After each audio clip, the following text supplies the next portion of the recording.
Hey everybody, welcome back to Guys Night Lab. I'm Jesus Velasquez. I'm Jordan Zacharias. And today we are going to review a movie, one of my favorite movies of all time, and definitely in my top 10. Not just holiday Thanksgiving movies, but movies. Yep. And that is a little movie called Planes, Trains, and Automobiles. If you saw our trailer review, I was already itching to start reviewing it, so we figured, hey, let's just do it. So Planes, Trains, and Automobiles came out in 1987. It's a John Hughes movie. If you don't know John Hughes, he is like the master of, I think I would just say I think he's canceled now, but yeah, well, I don't care. I would just say the 80s, early 90s heartwarming comedies. Yeah, coming of age. Coming and of stuff age. Like that. What was it? Planes, Trains, and Automobiles, Home Alone, Dutch. Yeah. But Planes, Trains, and Automobiles, if you've never seen it, I am very shocked that you have not seen it. Actually, Laura had never seen it until we got together. Really? Laura's my wife. So, yeah, she had never seen it until I showed it to her. And she's like, oh, that was really good. I'm like, yeah. Dude, I right? watched this one. We watched this one growing up. I think every year. Oh, yeah. It's so good. And so, the idea of Planes, Trains, and Automobiles, it stars Steve Martin, from Father of the Bride, Three Amigos, list goes on, and John Candy, one of the most beloved actors of our time that was taken far too soon. Yep. Uncle Buck, he was in Home Alone as well. He was the first Chris Farley. Oh, yeah. But, I mean, I love Chris Farley, but Chris Farley was kind of like just ADD kind of, like, I have ADD, but like, kind of like you get a little irritated, annoyed ADD. Yeah. John Candy had that like just a big teddy bear. like an uncle, like a fun, like Uncle. He was Uncle Buck. Like you just liked them, and you just So, anyways, in the movie Planes, Trains, and Automobiles, Steve Martin is a really successful business lawyer, or not business lawyer, sorry, businessman. I think he's in advertising. I got a girl. And so, he's trying to make it home to Chicago, and he has a plane. He's trying to get to his family for Thanksgiving. Oh no, yeah. So wait, he's in Chicago. Oh no, he's making it to Chicago. He's in New York, and so for whatever reason, not whatever. I guess at the East Coast, we're from San Diego, so we don't get a lot of snow and heavy weather. But I guess East Coast, you get snow, storms, stuff like that. All flights are canceled. So I think the idea is that it's that Monday, because it's a 3-day journey. So it's that Monday night or Monday afternoon. He's leaving New York to get back to Chicago. So it's Monday night, Tuesday, Wednesday. He wants to get back by Thursday, Thanksgiving. Right. And so the idea is that he's trying to make it back. So his flight gets canceled, and then he runs into Del Griffith. Right. And Del's John Candy, and he's one of my favorite scenes in this movie. Shower curtain rings. It's that. But one of my favorite scenes. It's just such a small scene.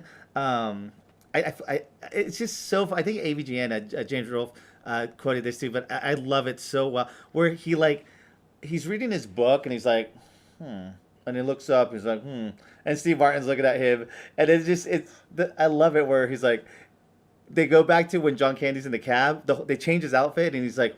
Yeah, like I I laugh so hard. I don't know why. It's such a small scene. They just bring in the taxi door into the waiting area. And that's what he said. Like in that shot, they had to bring in the taxi door just for that shot. And he's like, so.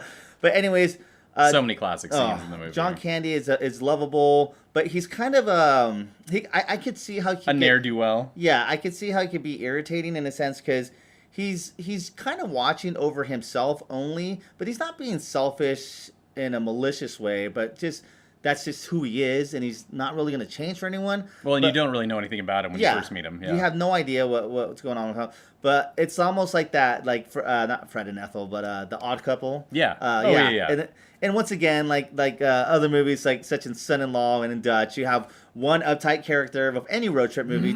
The chemistry is there, and that's the recipe for any great road trip movie. You got to have one uptight character and one clean, one messy, yeah, exactly. one rude, one a little more polite. Yeah. And so it's just one of those things. I'm rambling because it's my favorite movie, but you tell me, what do you love about Planes, Trains, and Automobiles? I think what we touched on before is that it's a comedy that has a lot of heart. So like I mentioned before, you don't really know anything about John Candy's character, Del Griffith.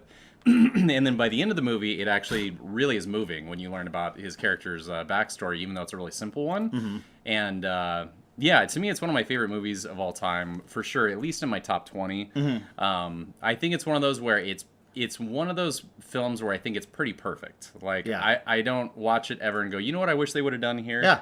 I don't have that with any parts. It is short enough without feeling too long.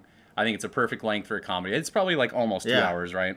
Yeah, like probably like 140 or 45, 150. Yeah, yeah.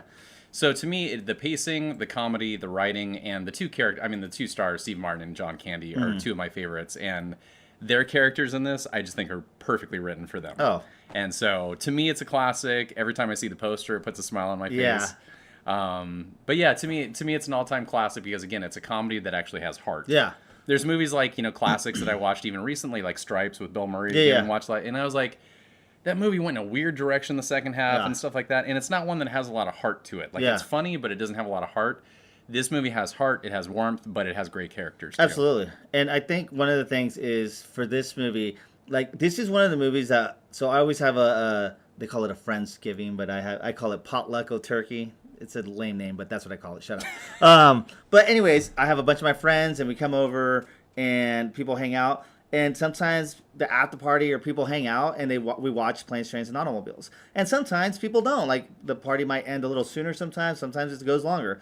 But like I think it was last year. Oh yeah, it was because COVID. So not a lot of people showed up. Right. And it was a little more mellow. So it was like maybe like 9 o'clock and my wife went to bed and I popped in. I had the DVD. They're like, what's a DVD? And so I popped in the movie. Physical media.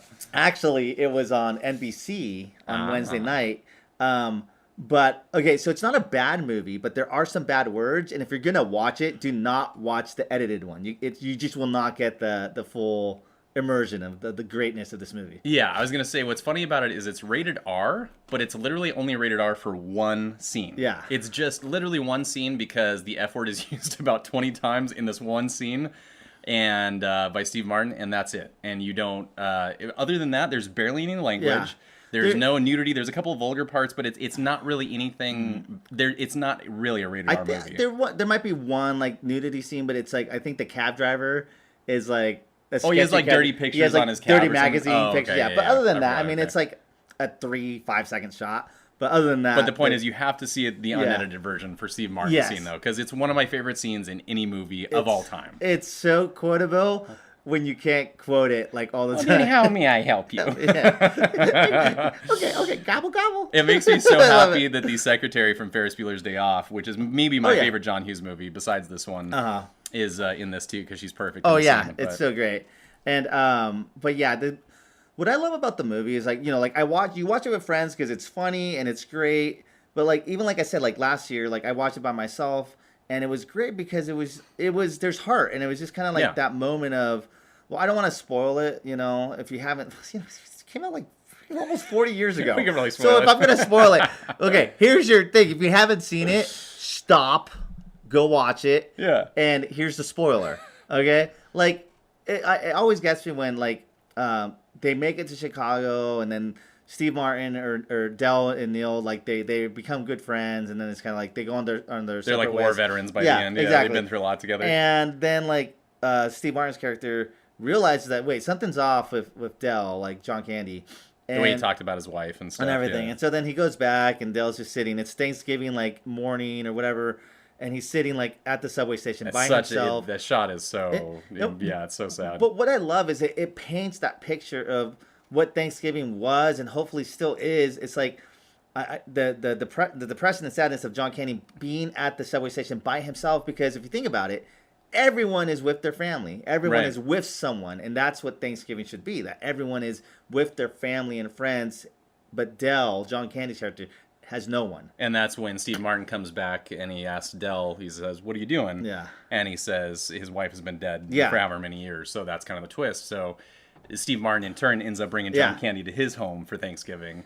And it's a really sweet ending. Yeah. And instead of it like being like the over explanation at the end of like, okay, well, yeah, I know. And then see him like, yeah, I would have loved to see him having Thanksgiving dinner, but it was perfect that they just show up and like he says hi and that's it. The movie ends. The family welcomes him in and they welcome him in. That was it. And what I love about it is it's just so like even last year because everybody was locked down and people weren't hanging out or whatever. And it's like that isolation that Del felt. Like I felt that because I'm like I can't even see my friends right now or people. So it's such a movie that's so relatable and even like eliminate COVID. But sometimes when Thanksgiving rolls around, family is crazy and you don't want to be around family, you know, or you have weird memories of family growing up and this and that. So I love this movie because it's fun. There's a lot of heart, but it really hits home. And I think if you have not seen it, definitely see it. And if I said that right now, I totally spoiled it. So just kidding. I was also going to say the last thing that I was going to mention is their two characters.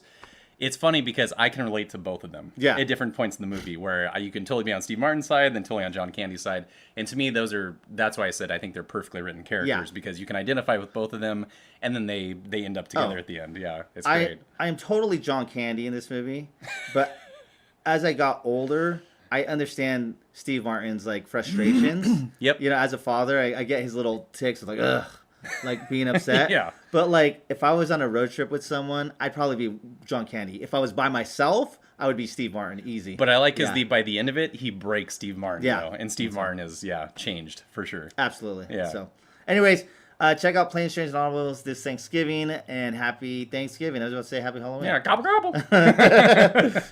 Do you have your ticket? I want a. Looks like you're. That's so great. See you next time. May I see your rental agreement? I threw it away.